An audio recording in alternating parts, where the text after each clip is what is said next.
አጠገብ ያለ ሰው ህልም አለኝ ያለውን ሰው ሲረዳ በሶስት አይነት መንገድ ነው።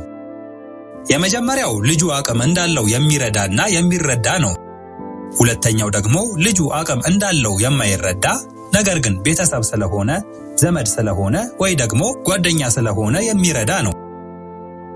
ሶስተኛው ደግሞ ልጁ አቅም እንዳለው የማይረዳና የማይረዳ ነው። የመጀመሪያው ወይም ልጁ አቅም እንዳለው የሚረዳውና የሚረዳው ልጁ ወደፊቱን ለመጋፈጥ ነገር የተመቻቸለት ሰው ነው። ሁለተኛው ልጅ ማለትም ቤተሰቡ፣ ዘመዱ ወይም ጓደኞቹ አቅም እንዳለው ማይረዱት ነገር ግን ቤተሰብ ስለሆኑ፣ ዘመድ ስለሆኑና ጓደኛ ስለሆኑ እንዲሁ የሚረዱት ለቤተሰቡ፣ ለዘመዱና ለጓደኞቹ የአፉን ቃል ስጋ አልብሶ ሊያሳይ ይገባል። የመጨረሻው ልጅ አቅሙን ለማውጣት የሚረዳውም የሚረዳውም ስለሌለ አቅሙን ለማውጣት ከሁለቱ የበለጠ ይከብደዋል።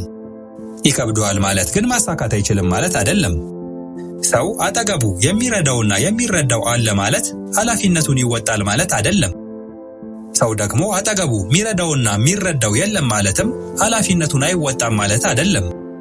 ኃላፊነት አጠገብ ካሉ ሰዎች በላይ የልጁን ውስጣዊ ጥንካሬ የሚሻ ነው። ሰው በሚረዳውና በሚረዳው ቤተሰብ፣ ዘመድ፣ ጓደኛ ተከቦ ኃላፊነቱን ላይወጣ ይችላል።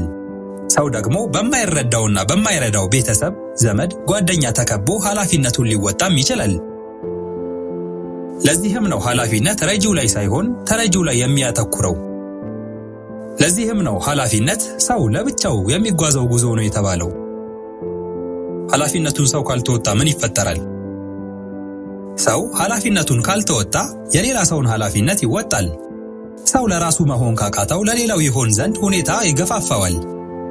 ነገር ግን ኃላፊነት ነገ ላይ ስላለና ተስፋ የሚሰነቅበት ጉዞ ስለሆነ ኃላፊነቱን ይወጣ ዘንድ እድል አለው። ሰው ኃላፊነቱን መወጣት አቆመ የምንለው ለኃላፊነቱ የሚጓዘውን የህይወት ጉዞ መሄድ ሲያቆም ነው።